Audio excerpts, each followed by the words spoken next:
మహాదేవుడును महान परमेश्वर మన రక్షకుడైన हमारे उद्धारकर्ता యేసుక్రీస్తు శ్రేష్టమైన నామమును బట్టి प्रभु यीशु मसीह के श्रेष्ठ नाम से ఈ పరిశోధన మాటలు ఆలకిస్తున్న మీ అందరికీ ప్రభు బట్టి వందనాలు. स्वर्ग संबंधी बातों को सुनने वाला आप सबको जय मसीह की। దేవుని ప్రియమైన బిడ్డలారా, प्रिय परमेश्वर के लोगों, ఈ రోజు ఆత్మస్థాన మార్గాల్లో సాగుతున్న మన జీవితాల్లో आज के दिन आत्म संबंधी मार्गों में चलने वाले हमारे जीवन में నిశ్చయంగా ప్రభు ఆశీర్వాదకరమైన అనుభూతులు పయనింపజేయును గాక. निश्चय रूप से प्रभु आशीषमय मार्ग में हमें चलाने पाए। ఈ రోజు మనుషులు ఎవరెవరు సహాయాలు కోరుకుంటూ ఉన్నారు. आज के दिन मनुष्य न जाने किस किस की मदद की चाह कर रहे हैं, ఎవరెవరితోనో స్నేహాలు చేస్తున్నారు. किन किन के साथ मित्रता बनाए रखे हैं। వాళ్ళు స్నేహాలు చేసి చేసి చివరికి वो लोग मित्रता कर करके आखिर में నన్ను మోసం చేశారు, విశ్వాసఘాతకం చేశారు అని చెప్పి పలు పలు రకాలుగా బాధపడుతూ ఉంటారు. मुझे धोखा दिया है, मेरे साथ विश्वासघात किया करके इस प्रकार कई प्रकार से वो लोग खेद मनाते दुखित होते हैं। దేవుని ప్రియమైన బిడ్డలారా, प्रिय परमेश्वर के लोगों, దేవుని ఆశ్రయించే వాళ్ళు प्रभु पर जो आश्रित होते हैं నరమాత్రులను ఎప్పుడు వాటితో స్నేహం చేయకూడదు. वो मनुष्य के साथ कभी भी हो मित्रता नहीं करता और ना ही करना चाहिए। మన నిజ స్నేహితుడు ఒక్కడే ఒక్కడున్నాడు. हमारा सच्चा मित्र सिर्फ एक ही है, ఆయనతో మనం స్నేహం చేయాలి. सिर्फ उसी से मित्रता करना है। మన తండ్రులకు కూడా ఆయనే స్నేహితుడు. हमारे पूर्वजों का भी वही मित्र है। ఆ శ్రేష్టమైన స్నేహితుడితో మన తండ్రులు నడిచారు, ఆశీర్వదించబడ్డారు. उन्हीं श्रेष्ठमय के साथ हमारे पिता चला है और आशीष भी पाए हैं। ఈ రోజు మనం కూడా మన తరాల్లో కూడా आज के మన తండ్రి స్నేహితుడినే మనం వెంబడిద్దాము. आज के दिन हमारे वंश के दिन में भी हमारे पिता के मित्र के साथ ही हमें भी मित्रता करना है और उन्हीं का पीछा करना है ఆశీర్వాదకరమైన అనుభూతులు మనం పైనొద్దాం. और आशीषमय मार्गों पर चलेंगे। ఇంకా ఎవ్వరు స్నేహం చేసినా और किसी और से आप मित्रता करोगे, నమ్మించి మోసం చేసి గుంటలో ద్రోసేస్తారు. भरोसे में लाकर भरोसे दिलाकर आपको काई में धकेलेगा। మన దగ్గర డబ్బు అంత బలం ఉన్నప్పుడు అందరూ మన చుట్టూ ఈగలు ముసుకున్నట్టు ముసురుకుంటారు.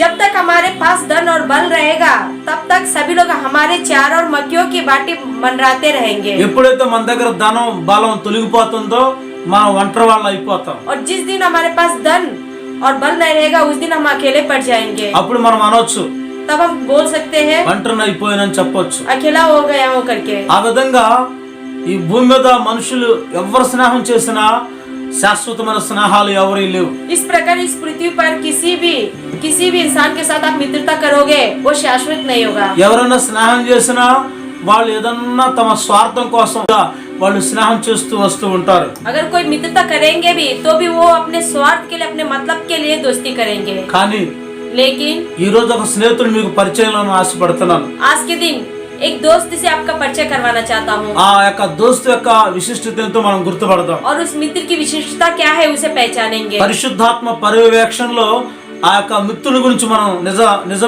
స్నేహితుల గురించి మనం తెలుసుకుందాం. पवित्र आत्मा की छाया मौजूदगी में उस सच्चे मित्र के बारे में हम जानेंगे। ఒకసారి మనం చదువుదాం. एक बार पढ़ते हैं సామెతల గ్రంథం 27వ అధ్యాయం 10వ వాక్యం మనం చదువుదాం. नीति वचन 27वां अध्याय 10वें वचन को एक बार पढ़ते हैं। అక్కడ వాయబడిన శ్రేష్టమైన మాటలు మనం గమనిద్దాం. वहाँ पर लिखे गए श्रेष्ठमय बातों को ध्यान देंगे। చదవండి.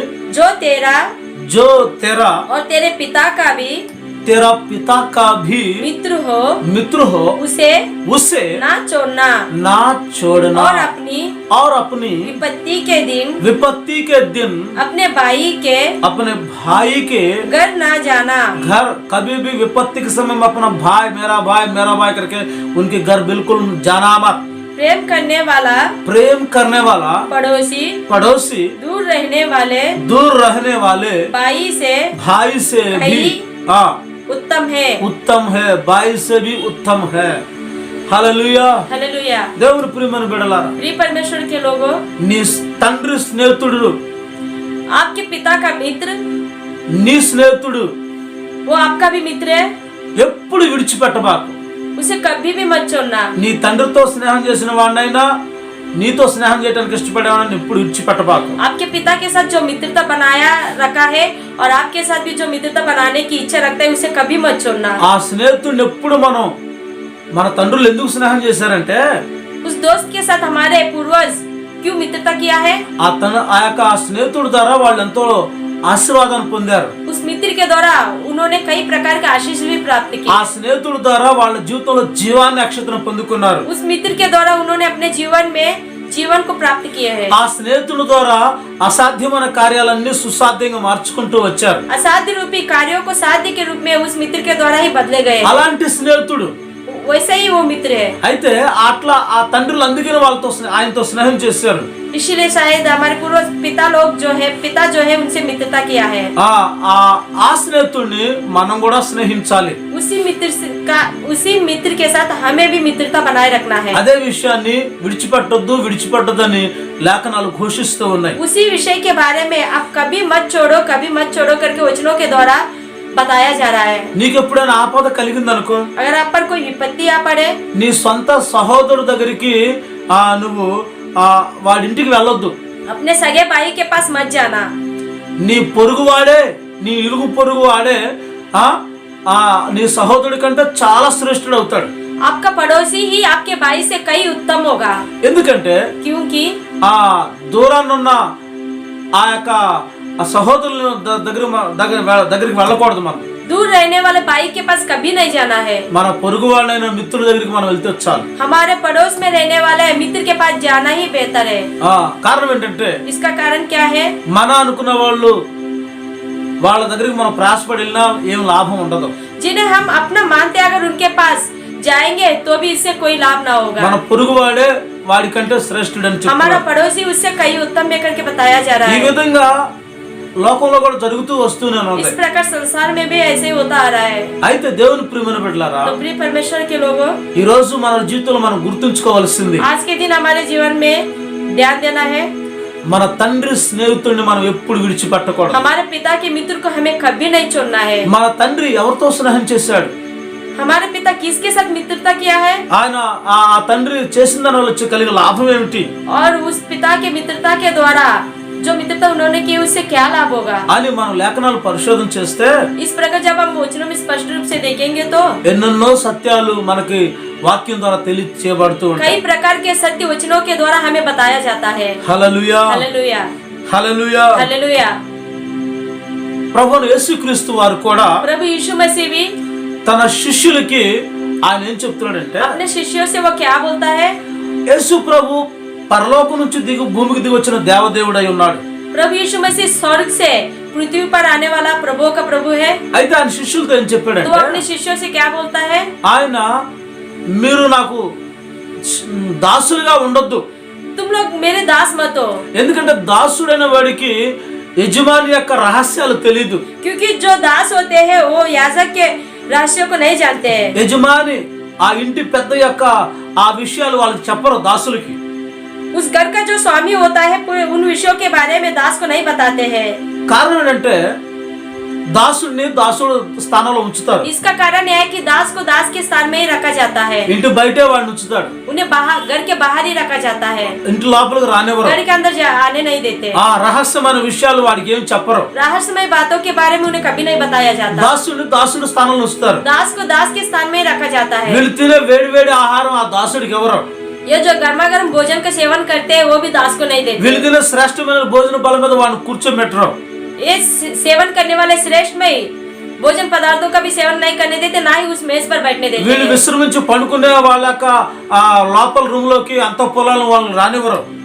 ये विश्राम करने वाले जिस घर में ये लोग विश्राम करते हैं वहाँ पर भी अंदर नहीं आने देते। వాళ్ళు ఎక్కడ పడుకోబెట్టాలో అక్కడ బయట పడుకోబెడతారు. उन्हें कहाँ सुलाना चाहिए वहीं पर बाहर ही उन्हें सुलाया जाता है। దాసుల కోటర్లో దాసుల్ని పెట్టేస్తారు. दासों के घर में ही दासों को रखा जाता है। కేవలం వాళ్ళు పని కోసం మాత్రమే వాళ్ళు నిమిత్త మాత్రులు. सिर्फ काम के निमित्त ही उनका उपयोग किया जाता है। కేవలం వాళ్ళని పని కోసం కష్టం చేసేదానికి వాళ్ళకి సేవ చేసేదానికైనా ఉంటున్నారు, కానీ వాళ్ళు ఏ మాత్రంలో గణపరచు గొప్ప చేసుకొని నెత్తి మీద పెట్టుకునే వ్యవహారాలు చేయరు. सिर्फ काम के निमित्त ही उनका उपयोग किया जाता है। उन्हें किसी भी प्रकार से बड़ा या महान करके अपने सिर पर नहीं बैठाते। అందుకనే ప్రభువైన యేసుక్రీస్తు వారు, इसलिए प्रभु यीशु मसीह అయ్యో నా యొక్క ఆంతరంగిక విషయాలు వీళ్ళకి అర్థం కాదే, मेरे अंतरंगी विषयों को तो ये नहीं जानते हैं, నాకు దాసులుగా కాదు, मेरे दास नहीं हो, శిష్యులుగా కాదు, వీళ్ళు ये मेरे शिष्य भी नहीं है। వీళ్ళు ఎలా ఉండాలంటే इन्हें कैसे रहना है? స్నేహం చేయాలి వీళ్ళతో అనుకున్నారు. इनके साथ मित्रता बनाए रखना है करके सोचा। యోహాను సువార్త यूहन्ना रचित सुसमाचार 15వ అధ్యాయము 15वां अध्याय 14 నుంచి 19 వాక్యాల వరకు మనం చదువుతుంటే 14वें वचन से 19 तक जब हम पढ़ते हैं तो అక్కడ కొన్ని శ్రేష్టమైన విషయాలు లిఖించబడి ఉన్నాయి. यहाँ पर कुछ श्रेष्ठमय विषयों को लिखा गया है। ఏమిటో ఆ విషయాలంటే वो विषय क्या है करके पूछे जाने से ప్రభు వారు చెప్తున్నారు, यहाँ पर प्रभु बोलता है, ఆయన శిష్యులైన వారికి హెచ్చరిస్తున్నారు, वो अपने शिष्यों को चेतावनी देता है, నేను మీకు ఆజ్ఞాపించిన వాటన్నిటిని मैं तुम्हें जो कुछ भी आज्ञा दूंगा మీరు చేసిన ఎడల अगर उसे तुम करोगे మీరు నా యొక్క స్నేహితులయ్యుందురు అంటున్నాడు. तो तुम मेरे मित्र होंगे करके कहा गया है। నేను ఏదైతే మీకు బోధిస్తున్నానో, जो जो मैं तुम्हें बताऊंगा, ఏ సత్యాలైతే మీకు వివరిస్తున్నానో, जिन सत्यों के बारे में तुम्हें ఏ పరలోక రాజ్యాన్ని గురించి మీకు స్పష్టం చేస్తున్నానో, जिस स्वर्ग संबंधी बातों के विषय में स्पष्ट रूप से बताऊंगा, ఏ ఆజ్ఞలైతే మీరు పాటించాలని మీకు ఖచ్చితంగా బోధిస్తున్నానో, जिन आज्ञाओं को तुम पालन करना है करके उनके विषय में मैं तुम्हें बताऊंगा, వాటన్నిటిని విన్నట్టే విని వదిలిపెట్టే వాళ్ళుగా ఉండకూడదు. उन्हें सुनकर छोड़ने के रीति से नहीं रहना है, వాటిని పాటించే వారిగా గైకునే వాళ్ళుగా ఉండాలి. उनका पालन करना चाहिए। ఆ విధంగా మీరు గైకొనగలిగినట్లయితే इस प्रकार तुम्हें उन्हें मानोगे, దేవుడు చెప్తున్నాడు, तो प्रभु बोलता है, మీరు నాకు స్నేహితులై ఉంటారు. तुम मेरे मित्र बनकर रहोगे। హల్లెలూయా. हालेलुया। అట్లా ఆజ్ఞలు గైకోనండి, స్నేహం చేయండి इस प्रकार आज्ञाओं को मानो और मित्रता बन के रहो అని ప్రభు వారు కోరుకుంటున్నారు. इस प्रकार प्रभु चाहता है। యేసు ప్రభు యొక్క ఆజ్ఞలన్నింటినీ గైకొని प्रभु यीशु मसीह के पूरे आज्ञाओं को मानते हुए ఎవరైతే ఈ జీవన యాత్ర నడిపించబడతారో, जो कोई जीवन यात्रा में आगे बढ़ेंगे, అలాంటి శిష్యులే కాదు, उन दिनों में सिर्फ शिष्यों को ही नहीं, మనల్ని కూడా ఆయన స్నేహితులుగా చేసుకోవాలని हमें ఆశపడుతున్నారు. भी वो मित्र के रूप में देखना चाहता है। మన రహస్యాలన్నీ మన పక్కన వాళ్ళు కూడా చెప్పం గానీ, हमारे पूरे रहस्य पड़ोसी को तो नहीं बताते हैं। మన జయాలైనా అపజయాలైనా బలహీనతలైనా ఏదైనా కానీ స్నేహితులకి అన్ని చెప్పేస్తా ఉంటారు. हमारे जय हो अपजय हो कमजोरी हो चाहे कुछ भी क्यों ना हो, हर एक चीज जो है दोस्तों को बताते हैं। అందుకనే యేసు ప్రభు వారు ఈ విషయం గమనించువాడే మీరు నా స్నేహితులై ఉండాలని కోరుకుంటున్నాడు. इसलिए प्रभु यीशु मसीह इन सारे विषयों के बारे में जानते हुए तुम मेरे मित्र हो और मेरे मित्र बने रहो करके वो चाहता है। మీ పరిస్థితి నాకు అర్థమైంది, మీ అంతరంగ పరిస్థితి కూడా నాకు అర్థమవుతుంది స్నేహం చేసిన దాన్ని బట్టి. तुम्हारी ऊपरी स्थिति और मन की स्थिति को भी मैं जान सकता हूँ अगर तुम मेरे साथ मित्र बनकर रहोगे तो। ఎప్పుడైనా సంవత్సరానికి ఒకసారి ఒక మనిషిని చూసావనుకో, अगर साल में एक बार किसी इंसान को देखोगे तो అప్పుడు వాళ్ళు చేసే మంచి మర్యాదలు చాలా బాగుంటాయి. तब उस समय वो जो सम्मान के साथ किया जाता है वो सब तो देखने में अच्छा लगता వాళ్ళ है। మాట ప్రేమ అంతా వేరుగా ఉంటది. उनके बात करने की रीति और दिखाने वाला जो प्रेम है वो भी अलग होता है। ఎప్పుడైతే నువ్వు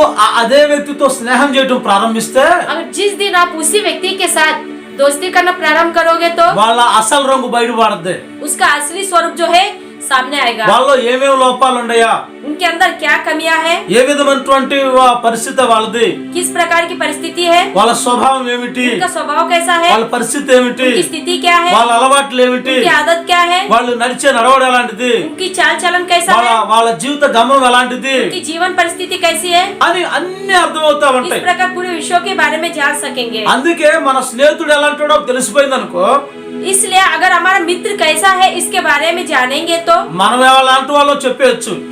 हम वो कैसे करके बता सकते हैं। ఒకవేళ మన స్నేహితుడు తాగుబోతాడు అనుకో, अगर हमारा मित्र शराबी है तो మనం కూడా తాగుబోతుల లెక్క కింద వచ్చేస్తాం. हमें भी शराबी की गिनती में लिया जाएगा। మన స్నేహితుడు జైలు పాలై సారిసారికి కొట్లాడి వచ్చేసి జైలుకి వెళ్తా వచ్చాడు అనుకో, अगर हमारा मित्र बार बार लड़ाई झगड़ों में फंसकर जेल जाता रहा तो మనల్ని కూడా అదే విధంగా లెక్కలు हमें వేసుకుంటారు. भी उसी गिनती में लिया जाएगा। ఎందుకంటే స్నేహం యొక్క దోషం చాలా భయంకరమైంది. क्योंकि मित्र के द्वारा जो दोष मिलता है वो बहुत ही भयंकर का रूप होता బైబిల్లో है। రాసి ఉన్న మాట ఏంటంటే, बाइबल में क्या लिखा गया है, ఎంతో మంచిగా నడిచే చరిత్ర కలిగిన వాడి వ్యక్తి జీవితం కూడా अच्छी चाल चलन के साथ चलने वाले व्यक्ति का भी जीवन चरित्र जो है దుష్ట స్నేహం వల్ల ఆ మంచి చరిత్రలు కూడా పాడైపోతాయి అంట. दुष्ट मित्र के द्वारा अच्छे चरित्र भी बर्बाद हो जाता है। దుష్ట స్నేహితుని బట్టి మంచి మంచి చరిత్రలు పతనం అయిపోతాయి. दुष्ट व्यक्ति के साथ मित्रता बनाए रखने के कारण अच्छे ఒక్కొక్క चरित्र వ్యక్తికి भी మంచి होगा। చరిత్ర ఉంటది. एक एक व्यक्ति का तो अच्छा चरित्र रहता है। మంచి చరిత్రతో వాడు ముందుకు సాగుతా ఉంటారు. अच्छे चरित्र होने के कारण भी आगे बढ़ते हैं। కానీ స్నేహాన్ని బట్టి స్నేహ దోషాలను బట్టి మంచి చరిత్రలు కూడా పాడైపోతా ఉంటాయి. लेकिन मित्रता के कारण मित्र के द्वारा होने वाले उस दोस्त के कारण भी उनका चरित्र बर्बाद हो जाता है। అందుకని దేవుని ప్రియమైన బిడ్డలారా, इसलिए प्रिय परमेश्वर के संतानों, ఈ రోజు మీ వ్యక్తిగత జీవితాన్ని, మీ ఆత్మీయ జీవితాన్ని పతనం చేసే ఎలాంటి స్నేహాలు ఉండవు, వాటిని త్రుంచి వేసేయండి. आज के दिन आपके व्यक्तिगत जीवन हो या आत्मीय स्थिति को बर्बाद करने वाला चाहे कैसी भी मित्रता क्यों ना हो, उसे आप दूर करो. వాళ్ళ ద్వారా నష్టం కలుగుతుంది, వీరి ద్వారా మన జీవితం ఆత్మీయతలు ఎదగలేమనుకుంటే అలాంటి స్నేహాలు మీరు త్రుంచి వేసేయండి. उनके द्वारा हमें नष्ट मिलेगा और आत्मीय यात्रा में भी आगे नहीं बढ़ सकेंगे करके अगर ये बात आपको पता चला तो उसी समय उनसे मित्रता को तोड़ दो. ప్రారంభంలోనే వాళ్ళ పరిస్థితులను గుర్తుపట్టండి. प्रारंभ में ही उनकी स्थिति के बारे में जानो. వాళ్ళ యొక్క పరిస్థితులను గమనించండి. उनकी स्थिति पर ध्यान दो. వాళ్ళ ద్వారా మనకి జీవితంలో నష్టం కలుగుతుంటే అట్లా స్నేహానికి మనం ఫుల్ స్టాప్ పెట్టవలసిందే. उनके द्वारा हमारे जीवन में नुकसान होगा करके जैसे पता चलेगा उसको वहीं पर तोड़ दो. ఎందుకంటే మన స్నేహాన్ని బట్టి మన మంచి చరిత్ర కూడా నాశనం అయిపోతా ఉంటాయి. क्योंकि हमारे मित्र हमारी दोस्ती के कारण ही हमारे अच्छे चरित्र भी बर्बाद होगा. అయితే ఈ రోజు నిజ స్నేహితుడు మన ప్రభువుని యేసు వారు, लेकिन आज के दिन हमारा सच्चा मित्र प्रभु यीशु मसीह है. ఆయన తన శిష్యులతో చెప్తున్నాడు, वो अपने शिष्यों से बोलता है, మీరు శిష్యులుగా దాసులుగా మీరు మాత్రం ఉండొద్దు. तुम लोग दासों के समान मत रहो. నేను ఆజ్ఞాపించిన ఆజ్ఞలన్నిటి మీరు గైకోనండి. मैं जो आज्ञा तुम्हें देता हूँ उसे मानो. వాటిని అన్నిటిని మీరు జీవితంలో పాటించండి. उन सारे आज्ञाओं को अपने जीवन में पालन करो. స్నేహితులుగా ఉంటే నా పేరు చెప్పుకొని మీకు అన్ని మీకు దొరుకుతాయి. इसलिए अगर तुम मेरे मित्र के रूप में रहोगे तो मेरा नाम लेकर पिता के पास से सब कुछ ले सकते నా हो. నామములో ప్రార్థన చేస్తే మీకు అన్ని అనుగ్రహించబడతాయి. मेरे नाम से प्रार्थना करने पर तुम्हें सब कुछ दिया जाएगा. నేను ఎందుకు ఈ మాట చెప్తున్నానంటే, मैं आपसे ये सब बातें क्यों कह रहा हूँ? మీరు ఒకరినొకరు ఈ విధమైన ప్రేమతో ప్రేమించుకోవాలని ఈ విధంగా మీకు ఆజ్ఞాపిస్తున్నాను. तुम लोग एक दूसरे से इस प्रकार से प्रेम रखो. इसी कारण मैं तुम लोग को इस प्रकार का आज्ञा दे रहा हूँ. లోకం మిమ్మల్ని ద్వేషిస్తుంది. संसार तुमसे बैर कर रहा है. లోకం ఎప్పుడు మీకు వ్యతిరేకం చేస్తూ ఉంటది. संसार हमेशा तुम्हारे विरोध में रहता है. మీకంటే ముందుగా నన్ను కూడా లోకం ద్వేషించింది. तुमसे पहले संसार जो है मुझसे भी बैर रखा, నన్ను కూడా దూరం చేసింది. मुझे भी दूर किया. అందుకనే इसलिए నేను మిమ్మల్ని ఏర్పరచుకున్నా కనుక, मैं तुम्हें चुन लिया हूँ. इसलिए మీరు లోక సంబంధులై ఉండలేదు కనుక, तुम लोग संसार के बने हो नहीं हो. లోకంతో మీరు స్నేహం చేయట్లేదు కనుక, संसार के साथ तुमने मित्रता नहीं की हो. లోకం యొక్క ఆ నడతలో నడవట్లేదు కనుక, संसार की रीति के अनुसार तुम लोग नहीं चले हो. లోకం వెంబడి నువ్వు వెళ్ళట్లేదు కనుక, संसार के पीछे नहीं चले हो. మీరు లోక సంబంధులు కాదు కనుక, तुम संसार के अनुसार नहीं हो. నా స్నేహితులు కనుక मेरे मित्रों, ఈ రోజు మిమ్మల్ని కూడా ద్వేషిస్తున్నారు. आज के दिन तुमसे भी बैर कर रहे हैं. భయపడవద్దు. मत डरो.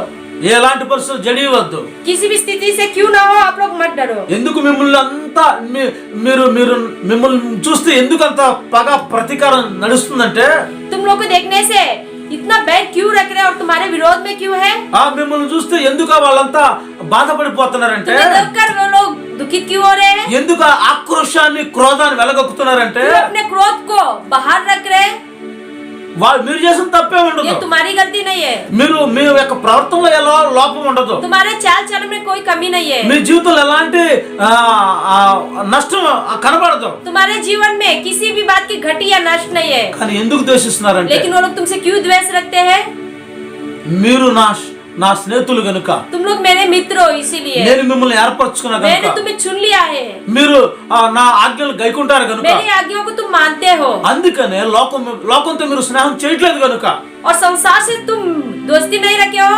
అందుకనే లోకం మిమ్మల్ని ద్వేషిస్తుంది. इसलिए संसार जो है तुमसे बैर रख रहा है. దేవుని ప్రియమైన బిడ్డలారా, प्रिय परमेश्वर के लोगों, లోక స్నేహం కావాలా, దేవునితో స్నేహం కావాలా? संसार की मित्रता चाहिए या प्रभु की मित्रता? ఒకవేళ నువ్వు లోకంతో స్నేహం చేయాలనుకుంటే, अगर आप संसार के साथ मित्रता बनाए रखना चाहते हो నువ్వు तो యేసుక్రీస్తు యొక్క స్నేహితుడిగా ఉండలేవు. प्रभु यीशु मसीह के मित्र के रूप में नहीं बुलाए जा सकते. లోక ఆచారాలు ఆడంబర జీవితాలు నువ్వు ప్రేమిస్తా ఉంటే, सांसारिक आचरणों का पालन करते हुए उनसे प्यार करोगे तो, శాపగ్రస్తమైన ఆచార విధుల్ని నువ్వు అవలంబిస్తా ఉంటే, शापमय आचरणों को पालन करते रहोगे और उनका पालन करोगे నువ్వు तो దేవుని స్నేహితుడిని పిలవబడలేవు. तुम परमेश्वर के मित्र नहीं बन सकते. అందుకనే నువ్వు వాళ్ళు పోయిన పోకలను పాలదని చెప్పి నిన్ను ద్వేషిస్తున్నాడు. इसलिए उनके रीति रिवाज पर आप नहीं चल रहे हो. इसलिए वो लोग आपसे बैर रख रहे हैं. నువ్వు ఎంత మంచి చేసినా ఇంకా ద్వేషిస్తూనే ఉంటావు. आप कितना ही अच्छा क्यों ना करो, उतना ही आपसे बैर रखेंगे. అయితే నువ్వు గుర్తుపట్టు, लेकिन आप जानो, నువ్వు యేసుక్రీస్తు స్నేహితుడు అని గుర్తుపట్టు. आप प्रभु यीशु मसीह के मित्र होकर के पहचानो. ఆయన నిన్ను ఏర్పరచుకున్నాను वो గుర్తుపట్టు. तुम्हें चुन लिया है करके पहचानो. ఆయన నామం పెట్టి నువ్వు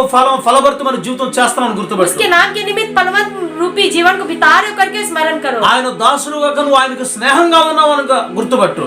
उसके दास नहीं, उसके साथ मित्रता बना के उसके मित्र के रूप में रह रहे हो करके स्मरण रखो. ఆయన ఆజ్ఞలు గైకుంటున్నావు అని చెప్పి వాళ్ళు నిన్ను ద్వేషిస్తూ ఉన్నారు. उसकी आज्ञाओं को मान रहे हो करके वह तुमसे बैर रख रहे हैं। హల్లెలూయా. हालेलुया। వాళ్ళు విరోధం చేసినా, अगर वो तुम्हारे विरोध में रहेंगे, ఎన్ని రకాల ఆటంకాలు ఉత్పాదన किसी చేసినా, भी प्रकार का आतंक उत्पन्न क्यों ना करे, నీ జీవితంలో మాత్రం अपने जीवन में యేసుతో ఉన్న స్నేహాన్ని మాత్రం పోగొట్టుకోవద్దు. प्रभु यीशु मसीह के साथ जो मित्रता है उसे कभी मत तोड़ो। యేసుతో ఉన్న స్నేహాన్ని నువ్వు దూరం చేసుకోవద్దు. यीशु मसीह के साथ रहने वाली मित्रता को कभी मत तोड़ो। యేసుతో స్నేహం చేయి. प्रभु यीशु से मित्र बन के रहो, దేవుడు నిన్ను ఆశీర్వదిస్తాడు. प्रभु आपको आशीष देगा। యేసు ప్రభు యొక్క ఆజ్ఞలు గైకొని ఆయన శిష్యులుగా ఉన్న వారు స్నేహితులుగా ఉండాలని ప్రభు అపేక్షించారు. आज के दिन प्रभु यीशु मसीह की आज्ञाओं का पालन करते हुए उनके शिष्यों के रूप में रहने वाले उनके मित्र बने रहे, इस बात की आशा उन्होंने किया। యేసు ప్రభు యొక్క ఆజ్ఞలను పాటించి మనం కూడా ఆయన స్నేహితులుగా మార్చబడతాం. प्रभु यीशु मसीह की आज्ञाओं का पालन करते हुए हमें भी उनकी मित्र के रूप में बदलना है। ఇంకా బైబిల్లో కొన్ని విషయాలు స్పష్టం చేయబడుతుంది. और बाइबल में कुछ विषयों को स्पष्ट रूप से बताया गया है। ఎవరు నిజమైన స్నేహితుడా, ఎవరు మోసం చేసే స్నేహితుడా అని ఒకసారి మనం ఆలోచించాలి. कौन सच्चा मित्र है और कौन धोखा देने वाला है, इस बारे में एक बार विचार करना है। ఆ లేఖనాలు ఏం చెప్తున్నాయంటే, वचन क्या बता रहा है, స్నేహితుల్లో కూడా పలు రకాల స్నేహితులు ఉంటారు. मित्र में भी कई प्रकार के मित्र होते हैं। మేలు చేసే స్నేహితులు ఉంటారు, अच्छा, एक भलाई करने वाले मित्र కీడు చేసే స్నేహితులు और ఉంటారు. बुराई करने वाले मित्र। మేలు చేసే స్నేహితులు ఎలా ఉంటారో నేను చెప్తాను. भलाई करने वाले मित्र कैसे होंगे इसके बारे में కీడు बताऊंगा, చేసే స్నేహితులు ఎలా ఉంటారో నేను और చెప్తాను. बुराई करने वाले मित्र भी कैसे होंगे इसके विषय में भी बताऊंगा। సామెతల గ్రంథం 27 అధ్యాయం 6వ వాక్యాన్ని ఒకసారి మనం చదివినట్లయితే नीति वचन 27वां अध्याय 6वें वचन को जब एक बार पढ़ते हैं అక్కడ तो స్నేహితుల గురించి స్పష్టం చేయబడుతూ वहाँ ఉంది. पर मित्रों के विषय में स्पष्ट रूप से वर्णित किया गया है। చదవండి. जो गांव जो गांव मित्र के मित्र के हाथ से लगे हाथ से लगे वह विश्वास योग्य है, योग्य है, परंतु बैरी अधिक चुंबन करता है. అర్థమైందా? क्या समझ में आया? దేవుని ప్రియమైన బిడ్డలారా, प्रिय परमेश्वर के लोगों, ఏ స్నేహితుడైనా మేలు కోరిన వాడైతే, अगर कोई मित्र, चाहे कोई भी मित्र क्यों ना हो, आपके भलाई की इच्छा रखता हो तो వాడు గాయాలు చేస్తాడు, वो गाव देता है, అతడు హెచ్చరిస్తాడు, वो चेतावनी देता है, బుద్ధి చెబుతాడు, बुद्धि भी देता है, అరుస్తాడు, डांटता है, కోపపడతాడు, गुस्सा भी करता है, గాయం చేస్తాడు. गाव भी करता है। ఎందుకు? क्यों? మనమంటే పగనా? क्या हमसे उन्हें नहीं पड़ता? స్నేహం చేస్తున్నా మనల్ని ఎందుకు సారిసారి కరుస్తాడు? दोस्त हमारे साथ दोस्ती करते हुए भी क्यों हमें बार बार डांटता है? ఎందుకు పెద్ద పెద్ద కేకలేస్తాడు? बार बार चिल्लाता क्यों है? ఎందుకు బాధ పెడతా ఉంటాడు? क्यों हमें दुखित करता है? మనసును గుచ్చినట్టు మాట్లాడతాడు. मन को घायल करने जैसी बातें क्यों ఎందుకు करता है? ఎందుకు అలా చేస్తున్నాడు? क्यों ऐसा करता है? బైబిల్ చెప్తుంది, बाइबल बताता है, మేలు చేయగోరువాడు भलाई करने की इच्छा रखने वाला గాయం చేస్తాడు. गाव देता है। హల్లెలూయా. हालेलुया। ఈ రోజు మన జీవిత చరిత్రలో आज के दिन हमारे जीवन चरित्र में మనల్ని బుద్ధి చెప్పి హెచ్చరించే ఎలాంటి స్నేహితులైనా వాళ్ళు మనం మేలు కోరి మంచి కోరి మనకి హెచ్చరిస్తున్నారని మనం గుర్తుపట్టాలి. हमें चेतावनी देने वाला चाहे कैसा भी मित्र क्यों ना हो, वो हमें चेतावनी दे रहा है और ये सब कुछ हमारे भलाई के लिए कर रहा है करके हमें जानना है। వింటున్నామని ఎన్నెన్నో పనులు చెప్తారు, हम सुन रहे करके कई प्रकार के काम हमें सौंपते हैं। లోబడుతున్నామని చెప్పి ఎన్నెన్నో క్రమాలు నేర్పుతారు. अधीन हो रहे करके कई प्रकार के क्रम भी सिखाते हैं। మనకి ఇసుగు పడకూడదు, మనం हमें उसे तंग नहीं आना है, కోపపడకూడదు. गुस्सा नहीं करना है, అది సారిసారిగా నన్ను చెప్పింది చెప్తున్నా నాకు బాధ చేస్తున్నా అనుకోకూడదు. बार बार हमें बता रहे हैं, जो बात बोल रहे हैं उसी को बार बार दोहरा रहे हैं, గాయపరుస్తున్నాను బాధపడకూడదు. हमें गाँव दे रहे करके भी दुखित नहीं होना है। నీ మేలు కోరి ఆ విధంగా నిన్ను గద్దిస్తా. आपकी भलाई को चाहते हुए ही इस प्रकार की चेतावनी आपको दे रहा है। హల్లెలూయా. हालेलुया। హల్లెలూయా. हालेलुया। మేలు చేయి కోరు స్నేహితుడు भलाई की इच्छा रखने वाला दोस्त గాయపరుస్తా ఉంటాడు, गाँव देता है, కానీ लेकिन నీ మంచిని ఇష్టపడినవాడు जो आपकी भलाई की इच्छा नहीं रखता हो, లెక్కలేని ముద్దులు పెడతాడు. कई प्रकार की चुम्बन देता है। ఆ ఏం ముద్దులు? ये किस प्रकार की चुम्बन है? పొరపాటు చేసినా మంచి చేసినా అన్నిటికీ ముద్దులు పెడతా ఉంటాడు. गलती करने पर भी वो हर एक चीज के लिए वो चुम्बन देता है। మనకు తప్పు ఒప్పు అనేది ఏం అర్థం కాదు. हम गलत कर रहे हैं या सही कर रहे हैं इसके विषय में पहचान नहीं पाते కొందరు हैं। తల్లిదండ్రులు కూడా कई माता पिता भी వాళ్ళు ఆ పిల్లల్ని గద్దించేది బుద్ధి చెప్పేది నిరాపరం. बच्चों को डांटना और उन्हें चेतावनी देना इस प्रकार के कार्य नहीं करते हैं। అన్నిటికీ వాళ్ళని ప్రేమిస్తేనే ముద్దులు పెడుతూనే ఉంటారు। हर बात पर उन्हें प्यार करते रहते हैं और चुम्बन देते रहते हैं। దొంగతనం చేసినా ముద్దు పెడతారు, चोरी करने के बावजूद भी चुम्बन देते కొట్టొచ్చినా ముద్దు हैं, పెడతారు, मार के आने पर भी चुम्बन देते हैं, అంతా నష్టం చేసినా ముద్దు పెడతా कई ఉంటారు। प्रकार के नष्ट करने के बावजूद भी उन्हें चुम्बन करते हैं। ఏంటిది? ये क्या है? దానివల్ల కలిగే నష్టాలే గాని లాభాలే ఉండవు। इससे हर प्रकार के नष्ट को ही भोगना पड़ता है, कोई लाभ नहीं होता। వాడికి అర్థం కాదు, నేను చేసేది తప్పు అని అర్థం కాదు। मैं जो कर रहा हूँ या गलत है करके वो समझ नहीं पाता। రెండోసారి ఆ పని చేయకూడదని అనుకోడు। दूसरी बार भी इस कार्य को नहीं करने करके भी नहीं सोचता। ఏం చేసినా ఏం అంటలేదు అని చెప్పి जो भी क्यों ना करूँ हमें तो कुछ बोल ही नहीं रहा। తర్వాత వాళ్ళ లైఫ్ పాడైపోయిన తర్వాత और जब उनका जीवन बर्बाद हो जाता है तो మన తల పట్టుకున్నా లాభం లేదు, हम अपने सिर को पकड़ेंगे तो भी कोई फायदा ఈ नहीं। మాట అంటలేదని చెప్పిన లాభం या లేదు। हमारी बात को नहीं सुन रहे करके भी सोचने से फायदा नहीं। అర్థమవుతుందా? क्या समझ में आ रहा है? అందుకనే ఈ ఎవరైతే మన మేలు కోరరో इसलिए जो कोई हमारी भलाई की इच्छा नहीं रखता है వాళ్ళు ముద్దులు పెడతా ఉంటారు, లెక్కలేని ముద్దులు పెడతా ఉంటారు। वो चुम्बन देता है, अनगिनत चुम्बन। మన బైబిల్లో కూడా మనం बाइबल में भी యేసు ప్రభువుకు ముద్దు పెట్టాడు, प्रभु यीशु मसीह को चुमा, ఇస్కరియోతు యూదా वो है यहूदा इस्करियोती, యేసు ప్రభువును అప్పగించేశాడు। और प्रभु यीशु मसीह को सौंपा। ఓర్ప నయోమిని ముద్దు పెట్టుకుంది, वार्पा नयोमी को चुम्बन दिया ఆ ఏకంగా ఆ స్నేహమే వదిలిపెట్టేసింది। और उसकी मित्रता को ही वो छोड़ दी। దేవుని ప్రియమైన బిడ్డలారా, परमेश्वर के लोगों, ఇట్లా పగస్తులు ఎన్నో ముద్దులు పెడతారు। इस प्रकार दुश्मन जो है कई प्रकार के चुम्बन देते हैं। ఎందుకంటే పగస్తులైన వాళ్ళు లెక్కలను ముద్దు పెడతారు బైబిల్ చెప్తుంది। क्योंकि जो शत्रु दुश्मन होते हैं वो अनगिनत चुम्बन देते करके बाइबल के द्वारा बताया जा रहा है। ఎప్పుడు గాఢంగా ప్రేమిస్తారు వాళ్ళు, वो सबसे ज्यादा प्यार भी करते हैं। నీ నాశనాన్ని కోరుకునే వాళ్ళు वो आपके नाश की इच्छा रखने वाले हैं। నిన్ను సరి చేసి క్రమంలో పెట్టిన వాళ్ళు పూర్తిగా నిన్ను నాశనం చేసేస్తారు। आपको सही करके क्रम में ना रखने वाले जो आपको नाशवान की ओर ले जाने वाले हैं। అందుకని జాగ్రత్త ప్రియమైన इसलिए బిడ్డలారా, सावधान हो प्रिय विश्वासियों। ముద్దు పెట్టే స్నేహితులను నమ్మొద్దు। चुम्बन देने वाले मित्रों की भरोसा कभी मत करो। మనల్ని బుద్ధి చెప్పి గద్దించి హెచ్చరించే వాళ్ళ స్నేహితులు మనం స్నేహం చేద్దాం। जो हमें डांट कर बुद्धि देते हैं उन्हीं पर भरोसा रखना है और उन्हीं के साथ मित्रता करना है। ఎందుకంటే వాళ్ళు మన క్షేమం కోరి మన మేలు కోరి మనల్ని ఆశించేవాళ్ళు। क्योंकि वो हमारी भलाई की इच्छा रखते हुए हमारे संग चलने वाले हैं।